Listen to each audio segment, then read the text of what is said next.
Now the next thing that we are coming to is marginal opportunity cost. What is this marginal opportunity cost? Like for production of one extra unit, means the units that we are sacrificing, the units of a commodity that we are sacrificing for an extra unit of the other commodity, that is MOC, that is marginal opportunity cost. So in case of the production possibility curve, as we saw, or I will show you that the MOC is continuously increasing. As we are moving downwards, the MOC is continuously increasing. So what is MOC?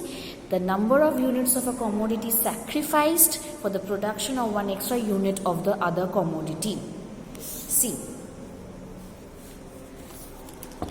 the MOC is increasing from 1 to 6. Now how is it being calculated? The first digit is 21, 20, 18, 15, 11, 6, 0.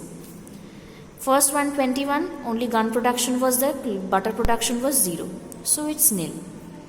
Next, 21 minus 20, 1. 1 unit I sacrificed. 20 minus 18, 2 units I sacrificed for an extra unit of butter. Then 18 minus 15, 3 units I sacrificed for an extra unit of butter. See, then it is 15 minus 11, 4 units I sacrificed for an extra unit of butter. 11 minus 6, 5 units I sacrificed for an extra unit of butter. Then 6 minus 0, 6 units I sacrificed for a whole lot of butter. So you can see that how the amount of sacrifice is going on increasing as we are moving downwards for an extra unit of butter. So this is MOC, marginal opportunity cost. Now we will go to MRT, marginal rate of transformation. Okay, so it's a very important thing. Now what is this marginal rate of transformation? Marginal rate of transformation is the same thing as marginal opportunity cost. Marginal rate of transformation also shows us that how much units of a commodity that we are sacrificing for one extra unit of the other commodity. However, this has got a formula. So MRT is equal to change in units sacrificed by change in units gained. For here we have guns and butter. So here MRT will be change in guns divided by change in butter. Now see.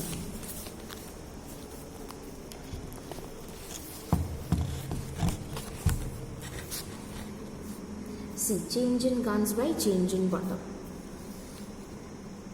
Change in units sacrificed by change in units gained. Now we will go to the table again. See, this is my MRT table. Change in guns divided by change in butter. See the ratio, it is 1:1. How is it 1:1? 21 minus 20, change in guns, 1. And 1 minus 0, 1. So 1:1. 20 minus 18, change in gun is 2.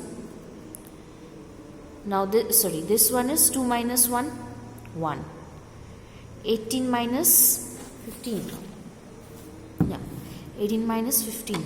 3 units change in guns. Now, next is 3 minus 2, change in butter is 1. So by this way, we will be getting the ratios. Hope you all have understood. Now, after MRT, we will go to the characteristics of production possibility curve. How the production possibility curve has got two characteristics, that is, it slopes downward and it is concave shaped. Earlier only I said that when will it slope downwards? When two variables will be moving in the opposite direction. So here also, if we are producing one extra unit of the butter, we are sacrificing guns. Okay, so as one is increasing, the other one is falling down. The production of other good is falling down. So both of them are moving in the opposite direction. So here also it will be downward sloping. Okay, resources are given. Okay, as our resources are given and technology is given, so with this scarce resources, the goods can be produced only by shifting the resources. Resources are given, technology is given, so goods can be produced only by shifting the resources from one use to another use. So as I said in the assumptions only, as the resources are fully and efficiently utilized, but they are not efficient. equally efficient. Like I said, labor can be efficient in the production of guns, but it may not be equally efficient in the production of butter. So as it cannot be equally efficient in the production of butter, so obviously the production will fall.